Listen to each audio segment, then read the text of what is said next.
श्री महाप्रज्ञ गुरवे नमः। जिसके सांसों में रहता है शाश्वत शांति का स्पंदन, उस महाप्रज्ञ को वंदन, उस महाप्रज्ञ को वंदन। सत्य अहिंसा अनेकांत को अर्पित जिसका तन मन, उस महाप्रज्ञ को वंदन, उस महाप्रज्ञ को वंदन। जिसके सांसों में रहता है शाश्वत शांति का स्पंदन, उस महाप्रज्ञ को वंदन, उस महाप्रज्ञ को वंदन।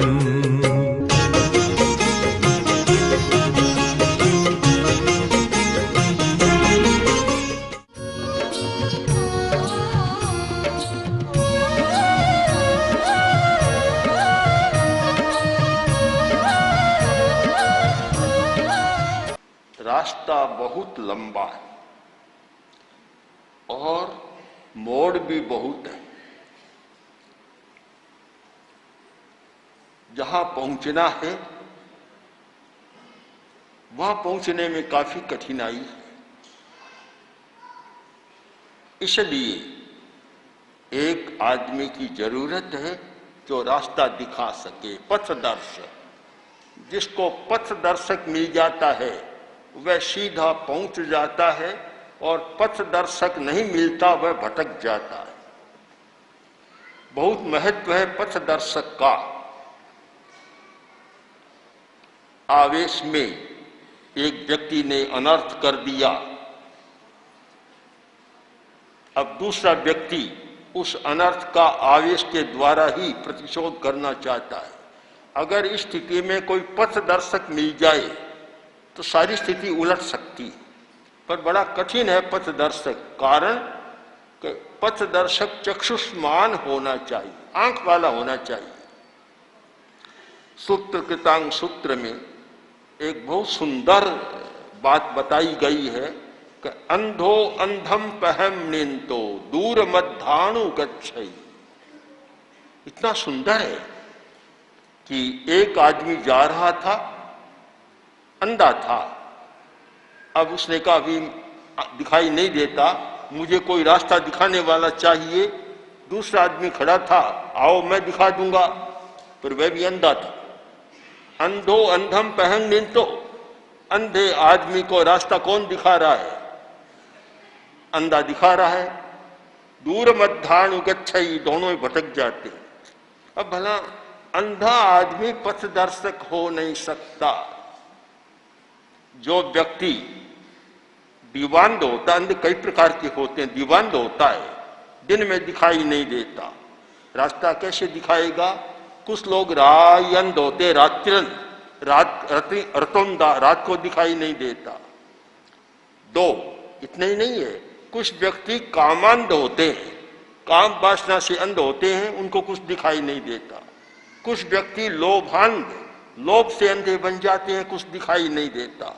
और कुछ आदमी अपने अविवेक से अंधे बन जाते हैं, विवेक शून्य होने के कारण अंधे बन जाते हैं, कुछ भी पता नहीं लगता। अनेक प्रकार के अंधे होते हैं। अंधा आदमी कभी अंधे आदमी का पथदर्शक नहीं बन सकता। पथदर्शक वही बन सकता है जिसके आंख है, वह बन सकता है। गधा जा रहा था और पेड़ पर उल्लू बैठा था। उल्लू, अब दिन हो गया, उल्लू को दिखाई नहीं दिया। उल्लू ने कहा भैया कहाँ जा रहे हो? कि फलां जगह मुझे भी जाना है। तो मुझे पता नहीं लगता, आओ मेरी पीठ पर बैठ जाओ। उल्लू गधे की पीठ पर बैठ गया। गधा ले गया काफी दूर। अब जब रात आ गई बीच में, तो अब गधे की मुसीबत हो गई। गधा बोला मुझे दिखाई नहीं दे रहा है। उल्लू ने कहा मुझे तो दिखाई दे रहा है। अब भला उल्लू गधे को कहाँ ले जाएगा, कैसे ले जाएगा? जो स्वयं उल्लू है कहाँ ले जाएगा? पथदर्शक बहुत योग्य व्यक्ति होता है और वह मिल जाए तो कहीं दूर मध्याणु गच्छई, आदमी भटकता नहीं। और अंधा ही पथदर्शक मिल जाए तो आदमी भटक जाता है। सबसे पहले हमें विवेक का विकास करना है, विवेक का, कि किस समय कहाँ जाना चाहिए, क्या बोलना चाहिए, कहाँ मौन रहना चाहिए, कहाँ किस समय कोई काम करना चाहिए और किस समय कोई काम नहीं करना चाहिए। जिसमें इतना विवेक होता है वह पथदर्शक हो सकता है, जिसमें इतना विवेक नहीं वह पथदर्शक नहीं हो सकता। पता नहीं कब अनर्थ कर डाले, कब भटका दे, आदमी भटक जाते हैं। इसी कारण भटकते हैं कि जो पथदर्शक है उसमें न काल का बोध, न दिशा का बोध, न समय का बोध, कुछ नहीं होता, भटका देता है, क्योंकि वह स्वयं अंध है। पथदर्शक वह विवेकशील ही होता है। आचार्य भिक्षु ने इसी बात पर बल दिया था कि सबसे पहले पथदर्शक की परीक्षा करो कि यह ठीक पहुंचाने वाला है या नहीं है। अगर पथदर्शक गलत आ गया तो तुम्हें भटका देगा, तुम दुखी बन जाओगे। उसमें इतना विवेक होना चाहिए। एक पौराणिक कहानी आती है कि एक दिन कामधेनु, जो देवता की गाय मानी जाती है, एक किसान के खेत में आ गई और चरने लगी। वह लठ लेकर आया, बोला कि खेत को चर रही हो। उस समय कामधेनु बोली कि तुम मुझे खेत चरने दो, बाधा मत डालो। कौन हो तुम? कि मैं कामधेनु, देवता की गाय। तो मुझे क्या मिलेगा? कि तुम मेरे साथ चलना, देवलोक में तुम्हें ले जाऊंगी, खूब मिठाइयां खिलाऊं। मन में लोभ जाग गया। अब गाय चरने लगी और जाने लगी तो कहा कैसे? कि मेरी पूंछ पकड़ लो। पूंछ पकड़ ली और स्वर्ग में पहुंच गया। वहां खूब बड़े बड़े लड्डू खिलाए, लड्डू, केसरिया लड्डू। प्राचीन काल में बड़ा प्रसिद्ध नाम है केसरिया लड्डू। मोदक, केसरिया मोदक खिलाए, बड़ा अच्छा लगा। अब ये अनुबंध हो गया, समझौता हो गया कि रोज गाय आती है, खेत को चरती है और वह स्वर्ग में जाकर लड्डू खाकर आ जाता है। 10-20 दिन के बाद घर वाले मिले, वो देखा तो खेत तो आधा खाली पड़ा है। सबने कहा, रे तू रुखवाली करता है, खेत खाली कैसे हो गया? ध्यान नहीं देता पूरा। उसने कहा हो गया, कैसा तो हो नहीं सकता, इतनी बड़ी भूल, तू रखवाली पर नियुक्त है और फिर खेत का ध्यान नहीं रखता। काफी लताड़ा। तब आखिर बोला कि भैया देखो, एक बात है, एक बात कि मेरी भूल नहीं है। एक स्वर्ग से गाय आती है कामधेनु, वह खेत को चरती है और मुझे स्वर्ग में ले जाकर लड्डू खिलाती है। इस लोभ में फंस गया मैं। वे बोले तू अकेला, खेत तो सबका, लड्डू अकेला खाता है। अब से गाय आएगी कह दो, या तो सबको ले जाओ, नहीं तो लठ मार कर भगा देंगे। गाय आई, उसने कहा देखो माँ, बात एक है कि मेरे घर वाले मुझसे नाराज हो गए और वे कहते हैं कि या तो लड्डू सबको खिलाओ, नहीं तो खेत नहीं चरने देंगे। उसने कहा सब आ जाओ, क्या फर्क पड़ता, हमारे कोई फर्क नहीं पड़ता, सब आ जाओ। सब इकट्ठे हो गए, गाय खेत चर गई और अब जाने लगी। तो कैसे जाए सब? 5, 10, 20 लोग थे कि पूंछ पकड़ लो, दूसरा उसका पैर पकड़ लो, नीचे वाला उसका पैर पकड़ लो, एक लंबी कतार हो जाए और सब स्वर्ग में पहुंच जाएंगे। अब गाय उड़ने लगी, सब जा रहे हैं और जो मुखिया था बाबा, जो खेत की रखवाली करता था, वह उसने पूंछ पकड़ रखी थी और तो सब उसके नीचे थे। अब चलते चलते एक व्यक्ति के मन में विकल्प उठता और ये विकल्प की समस्या पैदा करते हैं। अगर हमारे मन में विकल्प की तरंग न हो तो ज्यादा समस्या पैदा नहीं होती। एक काम करने आदमी व्यस्त है और बीच में ही ऐसी विचार की उर्मियां, विकल्प की तरंगे उठती है कि मूल बात तो छूट जाती है, आदमी कहीं भटक जाता है। एक के मन में विकल्प उठा और उसने कहा बाबा स्वर्ग में ले जा रहे हो, तो ये तो बताओ लाडू कितने बड़े? बाबे ने विवेक खो दिया, पथदर्शक था, सबसे अगुआ था, विवेक खो दिया, पूंछ को छोड़ा और कहा इतने बड़े सारे के सारे के धर्म से आगे। अगुआ होता है, मुखिया होता है और वह विवेकांध हो जाता है, विवेक को खो देता है, अंधा हो जाता है तो सबको गिरा देता है, भटका देता है, सबको दुखी बना देता है। मुखिया किसको बनाओ, कौन रहे अग्रणी, अग्रणी अगवानी कौन बने, मुखिया कौन बने, ले जाने वाला नेता कौन बने, नेता जो ले जाने वाला, नेता कहो, मुखिया कहो, अग्रणी कहो, वह नेता कौन बने, ले जाने वाला। तो ले जाने वाला आंख वाला होना चाहिए, अंधा नहीं होना चाहिए। अंधा न कामांध, न लोभांध और न विवेक से अंध, न आवेशांध होना चाहिए। वह चक्षुष्मान, बिल्कुल साफ आंख, निर्मल आंख उसकी होनी चाहिए। ऐसा हो तभी वह सही रास्ते पर ले जा सकता है। एक बहुत बड़ा प्रश्न आगमकार ने प्रस्तुत कर दिया कि नेता का चुनाव करो। शब्द भी ठीक आया है, अंधो अंधम पहंग नेंतो, नेता है ले जा रहा है। नेता कौन है? अंधा है। चलने वाला कौन? वह भी अंधा। जब दोनों ही अंध मिल जाए तब तो भगवान भरोसे ही सारी बात है। ये आपने देखा होगा रास्ते में जब चलते हैं तब ट्रक मिलते हैं बहुत सारे, लिखा होता है भगवान भरोसे, राम भरोसे, पता नहीं क्या क्या भरोसे लिखा रहता है। हम पढ़ते हैं तो मन में आता है कि सबका भरोसा है, पर तुम्हारा अपना भरोसा है कि नहीं? शराब पीकर तो ट्रक नहीं चला रहे हो, पहले अपना भरोसा करो। अपना भरोसा है तो दूसरे का भरोसा भी काम दे देगा। जब अपना भरोसा नहीं तो वह कोई भरोसा काम नहीं देगा। एक महत्वपूर्ण वर्तमान युग के लिए, वर्तमान की समस्या के लिए एक महत्वपूर्ण सूत्र है, नेता पथदर्शक कौन बने। पथदर्शक कौन होना चाहिए? जो रास्ता दिखाने वाला। इसके लिए कुछ बातों पर हम विचार करें। पहली बात कि पथदर्शक या नेता वह बने जिसकी दृष्टि साफ है। दृष्टि साफ है, साफ दिखाई देता है जिसको। जिसकी दृष्टि धुंधली है, सत्य को, यथार्थ को ठीक पकड़ नहीं सकता, वह नेता बनने के योग्य नहीं, पथदर्शक बनने के योग्य नहीं होता। दृष्टि साफ है। अब साफ न हो समस्या हो जाती है, सच्चाई को पकड़ नहीं पाते। डॉक्टर के पास रोगी गया, डॉक्टर आंख का इलाज करता था। रोगी गया, बोला डॉक्टर साहब मेरी आंख देखिए। आंख देखिए, क्या है? क्या?